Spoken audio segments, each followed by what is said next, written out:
Hi అండి. ఈరోజైతే అటుకులతోనే snack roles అయితే తయారు చేశానండి.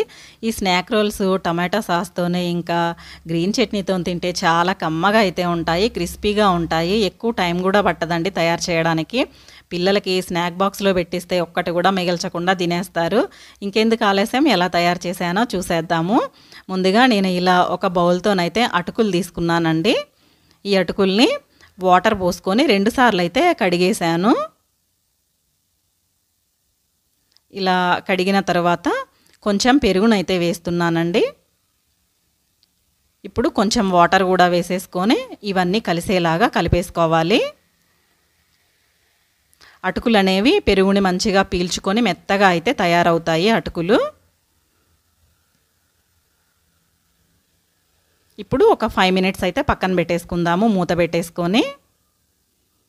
ఇప్పుడు రెడీ అయిపోయిందండి. మూత తీసి చూస్తే చూడండి చక్కగా మెత్తగా అయితే తయారైపోయాయి అటుకులు.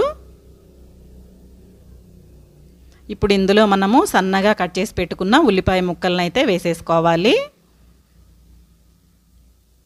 కొన్ని పచ్చిమిర్చి ముక్కలు, అలానే కొద్దిగా సోంపునైతే వేస్తున్నాను, ఫ్లేవర్ బాగుంటుంది. కొద్దిగా జీలకర్ర, కొంచెము పసుపు, అలానే కొద్దిగా కారము, రుచికి సరిపోయేంత సాల్ట్.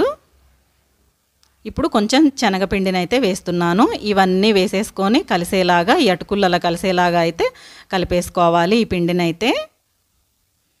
మనం ఇలా కలుపుకునేటప్పుడు పిండి మనకి కొద్దిగా గట్టిగా అనిపిస్తే కొంచెం వాటర్ అయితే వేసుకోవచ్చు. నేనైతే కొద్దిగా వాటర్ని అయితే వేసాను, మరీ ఎక్కువగా అయితే వేసుకోకూడదు. మళ్ళీ పిండి అనేది జారుగా అయిపోతే రోల్స్ అనేవి మనకు సరిగా రావు. అందుకే కొద్దిగా అయితే వేసాను వాటరు. పిండిని అయితే ఇప్పుడు మంచిగా అన్నీ కలిసేలాగా అయితే కలిపేసుకోవాలి.